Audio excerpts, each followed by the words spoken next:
मान्सूनची खरी तारीख अखेर जाहीर झाली। राज्यात कोणत्या तारखेपासून खरा पावसाळा सुरू होणार, हवामान विभागाने दिली फायनल तारीख। ही तारीख ऐकून महाराष्ट्रामध्ये चिंतेचं वातावरण पसरलंय, कारण की हवामान विभागाने मान्सूनची तारीख सांगत असताना महाराष्ट्रासाठी दोन धोक्याचे इशारे दिलेत। पहिला धोका उष्णतेचा। पुढील 3 दिवसात 20 जिल्ह्यामध्ये 48 अंशाच्या वरती तापमान जाणार असल्याची माहिती हवामान विभागाकडून देण्यात आली। तसेच एका मोठ्या चक्रीवादळाचा धोका देखील देण्यात आला। या चक्रीवादळाची तारीख जाहीर झाली। 2 अशा तारखा सांगितल्या आहेत की या तारखात भयानक उष्णता, तसेच मान्सूनची तारीख आणि कोणत्या तारखेला पावसाळा सुरू होणार, कोणत्या जिल्ह्यात किती टक्के पाऊस पडणार, कुठे सगळ्यात कमी पाऊस पडेल, याचा अंतिम फायनल अंदाज हवामान विभागाने आत्ताच दिलाय। काही दिवसांपूर्वी जे अंदाज आले होते ते अंदाज खोटे ठरले, कारण की हवामान विभागाने मान्सूनची तारीख जी आहे ती बदललेली सांगितली आहे। मग कोणत्या तारखेमध्ये पाऊस सुरू होणार, ती नवीन तारीख नेमकं काय आलेली आहे पहा। लोकांना खोटं वाटत होतं की यावेळेस मान्सून हा कधी येईल किंवा काय तारखा ते सांगितल्या होत्या त्या खोट्या वाटत होत्या, पण आज अखेर अंतिम निर्णय आला, अंतिम अंदाज दिला आणि तो अंदाज ऐकून लोकांना धक्का बसला।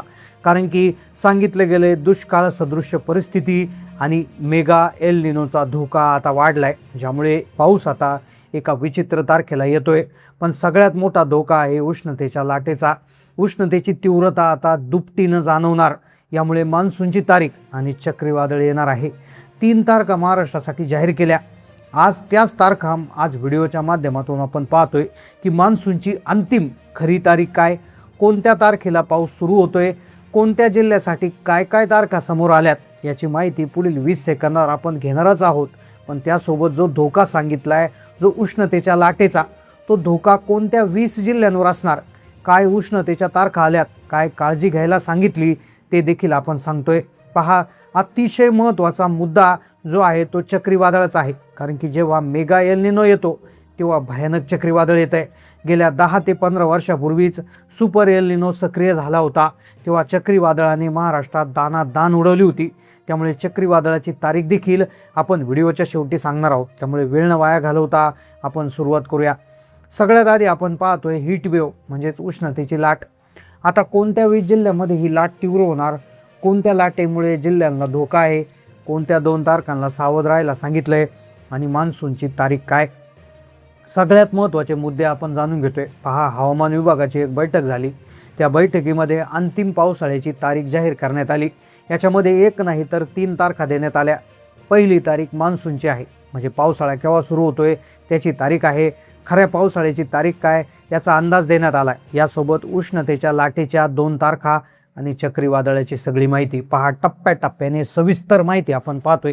मान्सूनची तारीख ऐकल्यानंतर तुम्हाला आनंद होईल, पण आनंद होण्याच्या आधी धोक्याची सूचना आहे का, एक इशारा जो उष्णतेचा आहे। सध्याची उष्णता, हा उकाडा तुम्हाला जाणवतोय, तो उकाडा दुपटीने वाढणार, कारण की भारतावर सध्या हीट डोम तयार झालाय। जेव्हा एखाद्या विशिष्ट भागावर उच्च दाबाचं क्षेत्र तयार होतं, ती गरम हवा कोंडली जाते, तेव्हा त्याला हीट डोम म्हटलं जातं।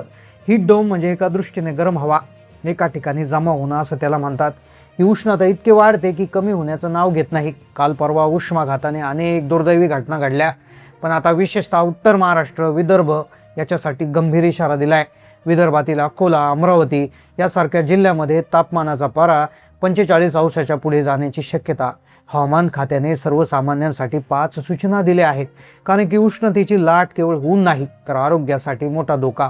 ही उष्णतेची लाट कधीपर्यंत संपणार, काय तारखा आल्यात, कोणत्या 2 तारखांना सर्वाधिक असणार, कोणत्या जिल्ह्यांना धोका आहे, ही सगळी माहिती आपण जाणून घेतोय। पहा, थेट हवामान विभागाने बैठकीतून ही तारीख सांगितलेली आहे। मेगा एल निनो सक्रिय झाल्यामुळे मान्सूनची तारीख बदलली आहे। सोबतच उष्णतेची लाट आणि चक्रीवादळाचा धोका समोर आलाय। मग काय आहे चक्रीवादळाची तारीख, मान्सूनची तारीख काय, नेमकं काय बातमी आली आहे, सगळं डिटेलमध्ये समजून घेतोय, कारण की मान्सूनचा फायनल अंदाज आलाय। हा अंदाज देताना चक्रीवादळ धडकणाऱ्याची भीती निर्माण झाली आहे। 120 किलोमीटर प्रति तास या वेगानं महाराष्ट्राकडे 2 चक्रीवादळ झेपावत आहे। या चक्रीवादळाची तारीख देखील आपण समजून घेतोय। पहा, सगळ्यात आधी मान्सूनच्या बाबतीतली माहिती आपण जाणून घेतोय, कारण की मान्सूनचा अंदाज नेमकं काय आलाय, काय तारीख आलेली आहे, कोणत्या जिल्ह्यामध्ये पाऊस कशा पद्धतीनं राहणार, कोणत्या जिल्ह्यात पावसाची परिस्थिती कशी राहणार, अंतिम अंदाज आता आलेला आहे। 2 प्रकारचे अंदाज असतात, एक असतो प्राथमिक आणि एक असतो अंतिम अंदाज आला आहे, ज्यामुळे मान्सून केव्हा सुरू होतोय, कोणत्या तारखेला कशा जिल्ह्यात बरसणार हे ताबडतोब आपण पाहतोय आणि त्यानंतर जाणून घेतोय ती भयंकर चक्रीवादळाची तारीख. उष्णता कोणत्या जिल्ह्यात सर्वाधिक राहणार, काय तारीख समोर आलेली आहे. आता सगळ्यात महत्त्वाची माहिती, हवामान विभागाने एक फायनल मॉडेल वापरले ज्याचं नाव एक्सटेंडेड रेंज मॉडेल.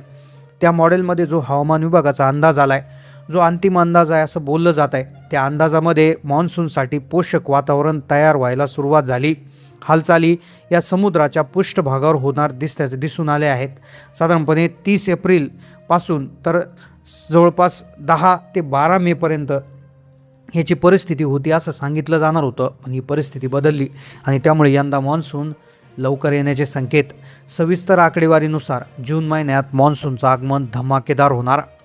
मान्सूनचं आगमन अतिशय धमाकेदार होणार. कोकण आणि पश्चिम महाराष्ट्रामध्ये जूनमध्ये सरासरीपेक्षा जास्त पाऊस पडण्याचा अंदाज. आता जूनमध्ये मान्सूनचा पाऊस सुरू होतोय, पण त्याआधी जी तारीख आली आहे ती चक्रीवादळाची आहे, ती देखील तुम्हाला समजून घेणं गरजेचं आहे. त्यानंतर पुढचा महिना आहे जुलै आणि ऑगस्टचा. या 2 महिन्यात पावसाचा जोर देखील जबरदस्त कायम राहील, पण मात्र महाराष्ट्र आणि मराठवाड्याच्या काही भागात पाऊस थोडा लपंडाव खेळण्याची शक्यता. सप्टेंबरमध्ये जेव्हा परतीचा पाऊस असेल त्यावेळेस तो देखील पाऊस चांगला राहणार असल्याचं या मॉडेलने सांगितलं आहे. तळ कोकणामध्ये मान्सूनची चाल मे महिन्याच्या दुसऱ्या आठवड्यात लागू होऊ शकते. आता मे महिन्याचा पहिला आठवडा ते दुसरा आठवडा साधारणपणे 15 मेपर्यंत गृहीत धरा. 15 मेपासून महाराष्ट्रात वातावरण बदलेल. चक्रीवादळमुळे मान्सून लवकर पुढे येतोय अशी आनंदाची बातमी जरी असली तरी हेच चक्रीवादळ साधारणपणे 120 किलोमीटर वेगानं दुहेरी भागातून महाराष्ट्राला झोडपणार आहे. मग चक्रीवादळाची तारीख काय, समुद्रातली स्थिती काय. सॅटेलाईटच्या फोटोनुसार बंगालचा उपसागर आणि अरबी समुद्र एकाच वेळी 2 सिस्टीम विकसित होत आहेत. मे महिन्याच्या मध्यात म्हणजे साधारणपणे 14 ते 21 मेच्या दरम्यान अरबी समुद्रात एक शक्तिशाली चक्रीवादळ निर्माण होणार आणि सोबत बंगालच्या उपसागरातलं निर्माण होणार.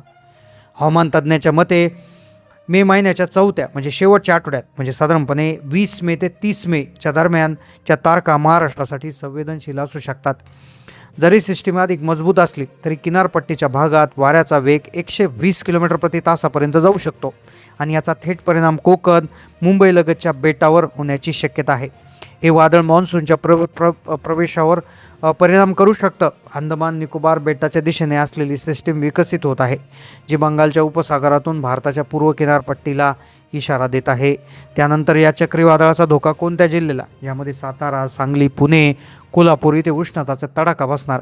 29 एप्रिलला विदर्भात पावसाचे संकेत दिले आहे, पण तोपर्यंत सूर्य आग ओकतच राहणार आहे. जनजीवन विस्कळीत होऊ शकतं अशा प्रकारची शक्यता वर्तवण्यात आली.